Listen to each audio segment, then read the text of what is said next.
So bonjour, which is my first and last bravery in terms of speaking French in public. So the rest of this will be in English. But do shout out if there are any terminologies that I'm using that you don't understand, because I'm being a bit UK-centric. So first of all, I thought I'd tell you a little bit about what Vitae does. We're an international organization that works to support and develop world-class researchers. We work at 4 levels. At policy level, and we certainly do quite a lot of work with the European Commission. We were involved in developing the European Charter and Code to try and bring some coherent policy around doctoral education. Because I think one of the challenges for the doctoral education is that intersection between the educational route and the researcher route, the European research area.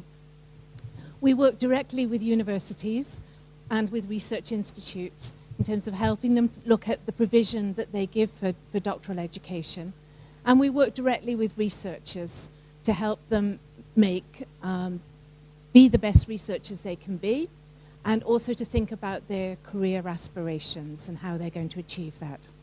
And then finally, and perhaps useful for this conference, is that we also do a lot of research into looking at the impact of those interventions.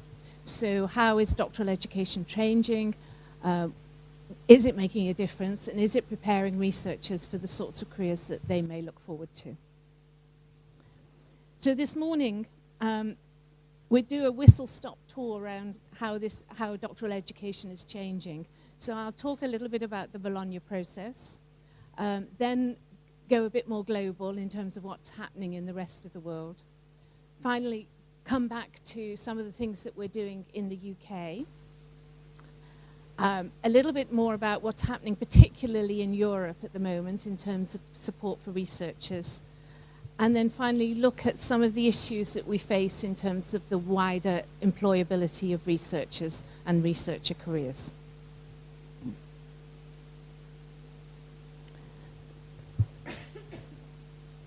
So I'm hoping that the Bologna process is very familiar to you. It was a recognition in terms of particularly the European research area, about the need to give students more access to education and choice in terms of their education. So it started at the first and second level with the bachelor's and the master's, and then it moved into the doctoral process. It was about being able to recognize qualifications from different countries so that there was more mobility in the system. And it was also about making more structured curricula in terms of the education, of higher education. But particularly within the doctoral cycle, it was how do we bring together those tensions between the European higher education area and the European research area. And I think those tensions are always going to be with us, but it's one of the areas that it's probably most fruitful in terms of the doctoral education, about that, thinking about how is it the end of an education and the beginning of a career, and how much of each of those do we need to consider when we're looking at doctoral education. But the motivation around the doctoral cycle was also about creating highly trained graduates that are equipped for all different types of occupations. And that was embedded in the Salzburg principles, which we probably all take for granted now, but is fairly revolutionary.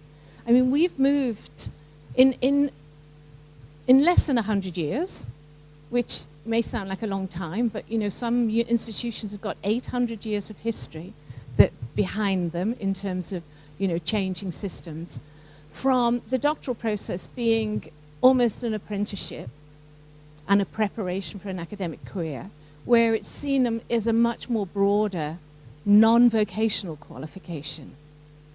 All of the statistics show us that it's a minority of doctoral graduates who will end up in an academic career path. The majority, as many as 80 or 90%, will end up in non-academic careers. So the whole environment for doctoral education has changed. Institutions and departments and individuals involved in this process are at different stages of that evolution. But basically, there has been a huge change in terms of what the purpose of doctoral education is. And some of the things are sort of embedded in these Salzburg principles. And I think the important ones for me are around, that one's about recognizing that doctoral candidates are professionals. That I never use the word students. You're not students anymore. You know, you're way beyond that. You are professionals who are embarking on your career as a researcher. And I think we need to recognize and value researchers in that context. The critical role of supervision and transparent assessment has certainly come through the fore, and I won't say much about that because some of our keynotes are talking specifically about supervision, but certainly a lot of attention is being paid on how do we ensure we've got appropriate supervision, because we're moving from where it used to be a very private relationship between an individual researcher and an individual academic supervisor to where it's much more an institutional responsibility. So how does that institution guarantee the quality assurance of that whole process? How do they assure that a degree from this institution is consistent and at the quality that they anticipate? And then I think the other thing that's a major challenge around doctoral education is in promoting what's known now as a sort of global researcher. How do we make them more capable of doing interdisciplinary work, of being internationally mobile and intersectorial mobile? So what are the competencies and attributes that researchers need to have to be able to be successful in a very changing workplace?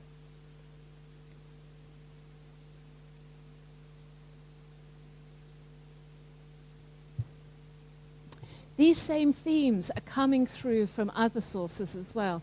The ERA Steering Group for Human Resources and Mobility, which is a terrible title, but it's basically a group of national representatives and experts that are advising the Commission on aspects of researchers' careers. They have come up with the principles for innovative doctoral training. And if any of you are busily creating bids for the Marie Curie ITNs, which close in January, and I know there's a lot of activity going on in this area at the moment, will be very familiar with this.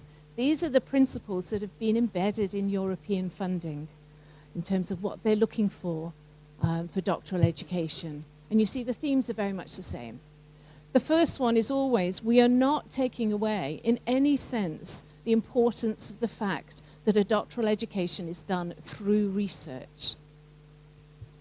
But it's also looking at what other things do we need to support in order to make a highly trained researcher.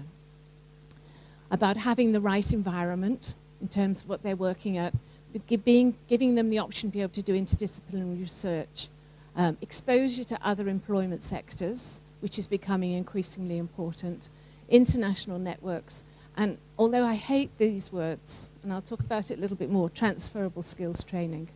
I think we're not being ambitious enough in terms of that terminology, but I'll come back to that.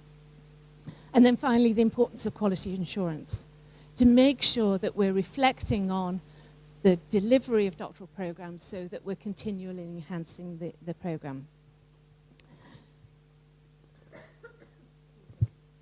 Now, the Bologna process is more than just a European initiative, actually. When we're looking at what's happening globally, there are 47 countries involved in Bologna, so this is going way beyond the European Union and research area. All of these countries are implementing the Bologna process. And there's a lot more countries watching what's going on in this. There's certainly interest coming from the States and from Japan and China, who are all seeing what's happening in terms of the transformation of doctoral education within the Bologna process. And just to sort of give you some examples of what's happening internationally, if you look at Australia and you look to see what their strategy is around researcher development, very, very similar terms and words that we hear certainly across Europe about the importance of developing the next generation of researchers, about the skills and attributes to engage with world-class research, clear and equitable pathways. And I think that's a very important terminology about valuing the different pathways and the different careers that researchers choose.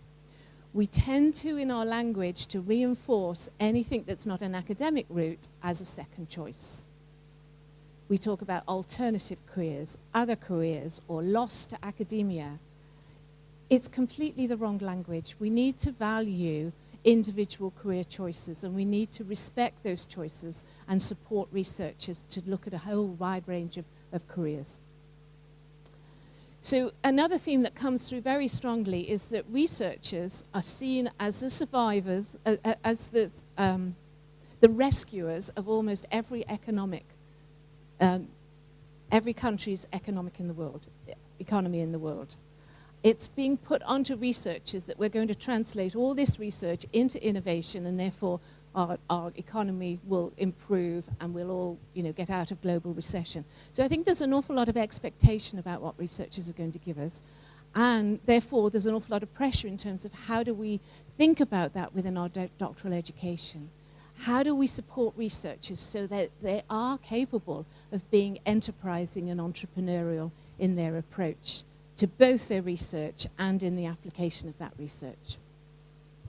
And then finally, how do we ensure that businesses have access to the research skills and experience? And I think there's two parts of that statement. One is, how do we encourage researchers to look to see how they can support businesses, but how do we get businesses to appreciate the value that researchers can bring into their own organizations? So this is the messages coming out of the States. They're rather late in this game. I've been presenting to in the States probably for the last 5-10 years, and 2012 was the first time they started looking at the competencies of doctoral researchers. They've been very focused because of their education system, with that split between those universities that have doctoral programs and those that don't, between having a supply of academics to support the American system. They're now starting to realize that perhaps they need to pay more attention to the competencies, the opportunities, and the development of their researchers for a broader range of occupations. So they'll probably come up fast behind Europe. So we also need to think about, how do we make sure we're world leading in terms of our doctoral education? Random one, South Korea. Absolutely the same messages. Wherever you go in the world, people are looking at how do we support doctoral education?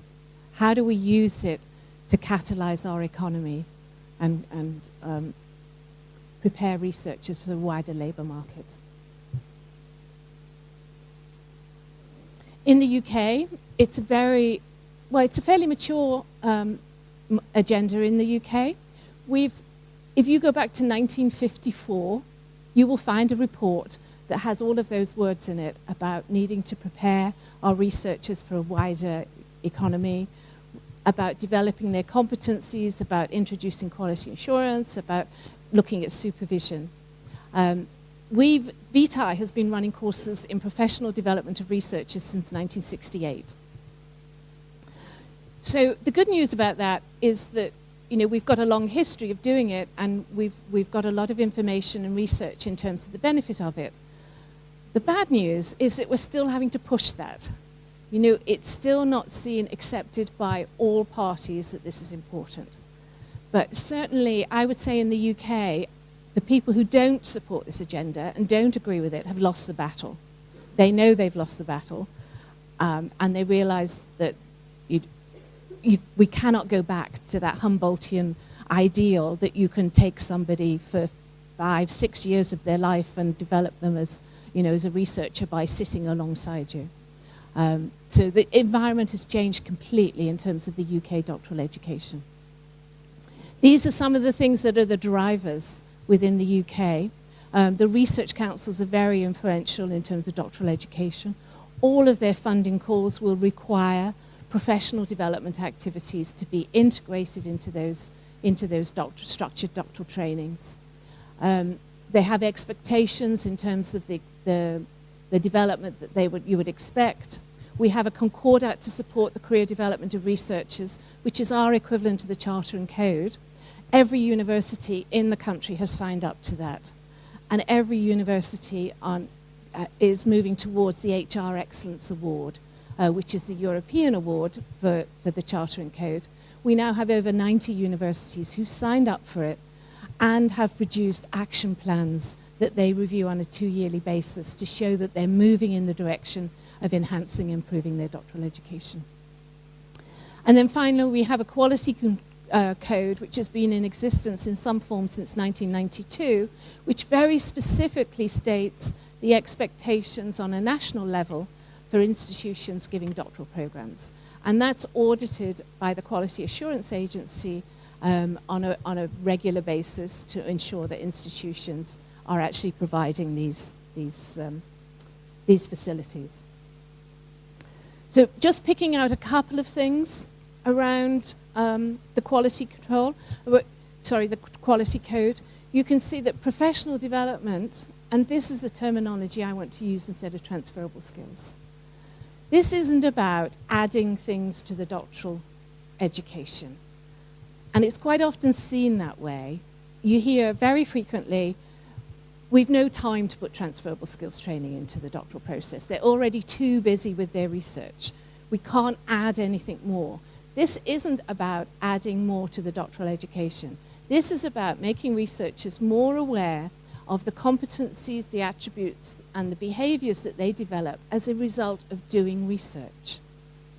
It's perfectly possible, still, for somebody to go through in the doctoral process, come out with a PhD at the end of it, and have absolutely no idea about their competencies as a researcher. They're very capable of talking about the research they've done, the papers they've done, the experiments or the training they've done in different techniques. But when you ask them to say, what are your competencies as a researcher? That's an incredibly hard question for them to answer. And that should be the first question. Because it's about those competencies that are going to determine their future career options. And so we need to move away from a language of saying, let's add some transferable skills courses to our PhD program, to how do we make researchers aware of the competencies that they have as a researcher? How do we help them identify which competencies they need to develop in order to be a better researcher? Because we know better researchers do better research. And that's the very simple message in terms of professional development, is better researchers do better research. And the more aware of your own competencies are, the chance you have in terms of improve those competencies. So the other important area in the quality code that I want to talk about is about the careers. How do you support doctoral candidates to get good careers? And I think one of the challenges is that we are increasingly producing more and more doctoral researchers. There are more and more going through the system. There are less and less opportunities for academic positions, particularly in Europe and America. I mean, there are certainly plenty if you want to go to the Southern Hemisphere. If you look at Africa, if you look at South America, there are plenty of opportunities for academic careers. But it's not normally people's first choice to make such a dramatic move. So how do we support them to think about, well, for two things really. How do we stop suggesting that an academic career is the first and most important outcome? And how do we value other careers equally? And then how do we help researchers to understand the opportunities that are available to them and allow them to experience those environments so that they can have an idea of how it fits with their own motivations and their own values? So one of the ways we do that in the UK is we've developed what we've called the Researcher Development Framework.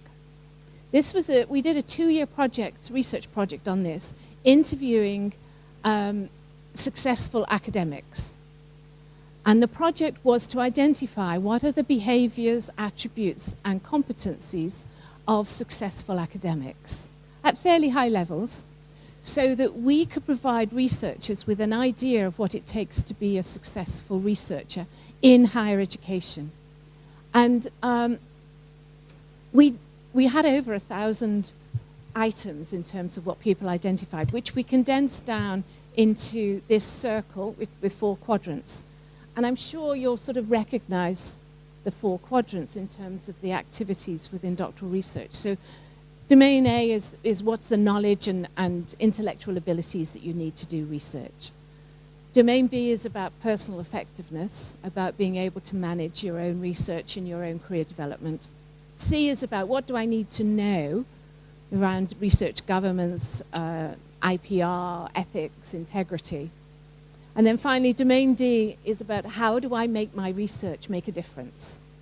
So how do I integrate it into my teaching, into my public engagement activities, into enterprising, translating it into innovation?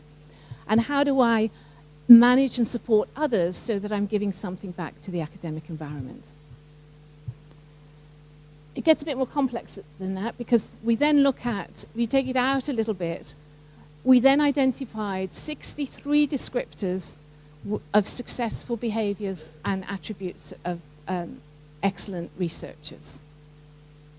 We found this enormously useful in the UK because for the first time we've been able to have a language which sort of objectifies the competencies of researchers. And although this was designed as a self-reflection tool for individual researchers, because we want researchers to sit down and think about where are the areas that I'm good at, where are the areas I need to develop to get the job I want to get to. Some of these, let me just say that I'm not saying you need to have all of this. So if anybody's sort of getting a bit of fright, if we've got any doctoral candidates here that is going, oh my God, I've got more than enough to do without thinking about this. We're not saying that you need all of this, but you need to think about which aspects of this framework is most important in terms of your own career aspirations. But what we've also found is that it's been taken up on a much more strategic and operational level as well. So, for example, the research councils in the UK use this framework to think about what provision for professional development should be an embedded part of the doctoral process. So when their funding calls come out, they will make reference to this framework. It's being used by staff inside higher education to think about, well, what do we actually provide for our researchers in terms of our doctoral education? So, for example, the first thing that most UK universities did was to map existing provision.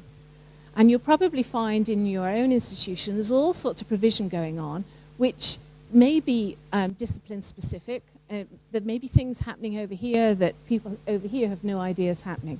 So one of the most powerful things this has done is by mapping it and bringing it all together into a central registry, you can actually see what's going on in institutions.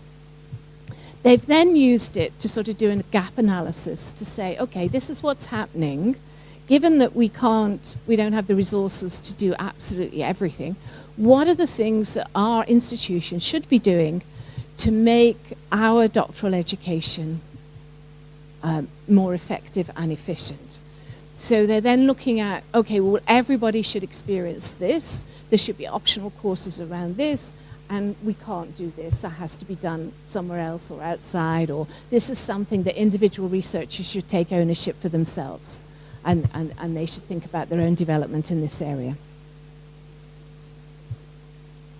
So we've done, just looking at coming onto the European stage again, we did a project. I was on one of these steering groups of human resources and mobility working group on looking at professional development across Europe. So what we did was that we mapped the provision in 8 countries, against the 4 domains of the RDF and against the European Framework for Researcher Careers at R1 to R4, to more or less take a stock take of where we are in Europe in terms of developing researchers. And you can see from this that the Bologna process has been hugely influential in terms of most of the activity that's going on in Europe is very much focused around that R1, those doctoral candidates. There's also more provision around the domains A and C, the ones that are directly related to the research environment, much less going on around the personal effectiveness and the engagement and impact. So I think we've still got a way to go in doctoral education. As you start moving up the chain, you find that there's much less provision going on, but there is some. Certainly the Charter and Code has encouraged more provision for postdoctoral researchers, for research staff, and there is some attention being paid around supervisory support, developing future research leaders as you go up. But given that most of these people are in seats of learning, the question is, why don't we automatically accept that we should all be doing continued professional development? What is it about the academic community that assumes once they've done their doctoral, then that's it, we don't need to do any more development? So I think we've got a message to get across to the academic community about how important it is to be role models for your doctoral researchers and to invest in your own professional development alongside those of your supporting your doctoral candidates. So these are the conclusions that this group came up with. So as I said, there's you can see huge differences. We're all at different stages in this process within Europe, but we're all heading in the same direction. We're all trying to improve our doctoral education. We need to think about those 4 domains and to make sure that we've got holistic provision within institutions. But I think the next 2 ones are the most important for me, is that training researchers purely for an academic environment is no longer relevant. The majority will pursue careers outside higher education.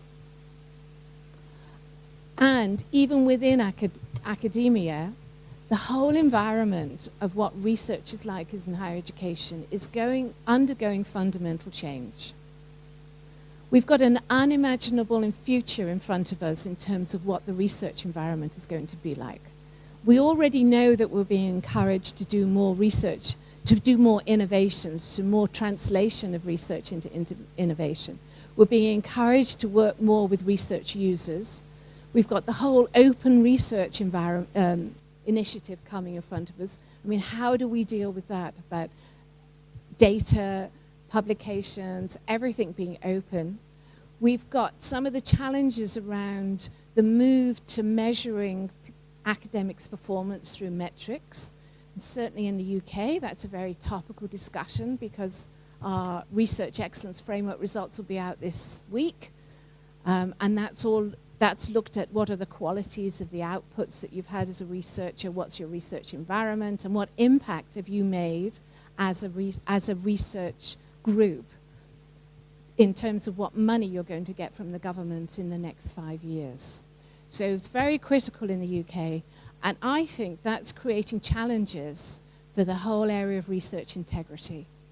Because the pressures that we're under, we're getting more and more temptation to be less ethical in terms of recognizing other people's contributions or expecting recognitions for your contribution that may have not been significant enough, about how do we be collaborative in the research we're doing when we're more and more in a competitive environment.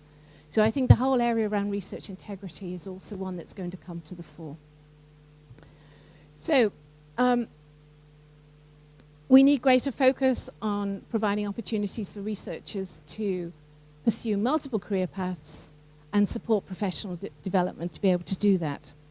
And I want to show you now the research and development framework. This is the lens on our research and development framework.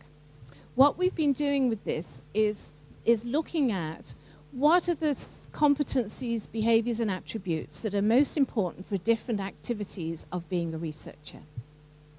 This one looks specifically at what are the competencies and behaviours that employers outside higher education most value? So there's 25 descriptors up there. And I want you to realise that all of this is just a subset of what you need to be a researcher in higher education.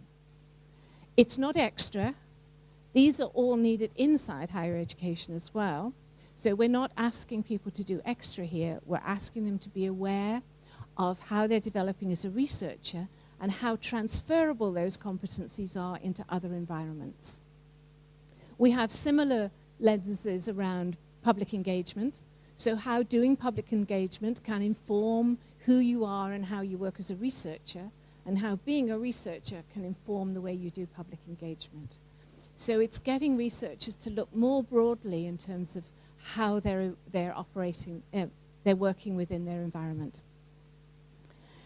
Now, we did this employability lens because one of the challenges is getting researchers to be, as I said, to recognize their competencies, but also to be able to articulate them to employers outside higher education, because the language is very different. Very rarely, it's starting to happen in the UK, but very rarely, if you go for an academic interview, will the panel ask you, describe your competencies as a researcher. Tell me what you will contribute to this group in terms of your abilities as a researcher. We've started to put competencies in job descriptions in UK higher education, so it's starting to happen.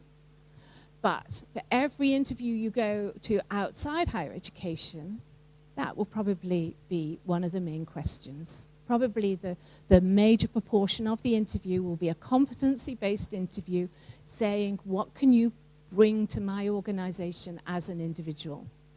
So that's not about your research, it's not about your education or your qualifications, it's what competencies you can bring. So this was about, and underneath each one of these descriptors, there's statements in terms of the behaviors you'd expect at different stages of development, from when you first started being a researcher right the way to the end. But this is to help researchers to articulate those competencies to a wide variety of audience. And the reason is this piece of research that we did. It's a little old now, it's 5 years old, but I don't think we've moved the environment very much in the last 5 years, is that we asked employers to say what was their views of what skills that researchers bring to their organization. And then we grouped them into 4 groups. The Group 1 was those that actively recruit PhDs. They know what they are, they know what they want, and they actively go out and get them. And Group 4 was, we've never had any interest, never even thought about it. And then the other 2 are sort of in the middle. And you can see the correlation there. I call this my sort of reality versus hearsay stereotyping, because in the first group, they've got a very clear idea and a very powerful message about the competencies that they think researchers can bring to their organizations. But we have a whole series of organizations who don't understand what researchers are and what they can bring to their organization. And these groups are a sort of mixture of those that have research and development departments, but they're also ones that generically recruit researchers as well. So we have a task to do to move, and we being all of us, researchers, universities, national organizations, European organizations, to keep moving those employers up those groups. So more and more employers appreciate the value of researchers and what they can bring to their organizations, because you can't get a better employee than somebody with a doctoral qualification. There's plenty of research that shows the value of having doctoral graduates in your employment. And I think one of the most powerful ones is that spillover effect. There's plenty of research papers that talk about the spillover effect. By having a doctoral graduate in your department improves the performance of everybody else in that department. Now, who wouldn't want an employer that does that? An employee that does that? So these are the messages that we have to get across to employers, about they bring more than your stereotypical view of boffins and eggheads and you know, no real world experience, no commercial acumen. We've got to get beyond that and actually get the truth out there, because there's plenty of data that supports what I'm saying. So my final slide is, these are some of the research projects that we have been doing about exposing researchers' careers. So these are both to help researchers understand the opportunities that are open to them, but also to inform employers about what the value of having researchers within their organization is, and to help institutions think about how do we ensure that our researchers are best equipped to realize their potential. Okay, thank you very much.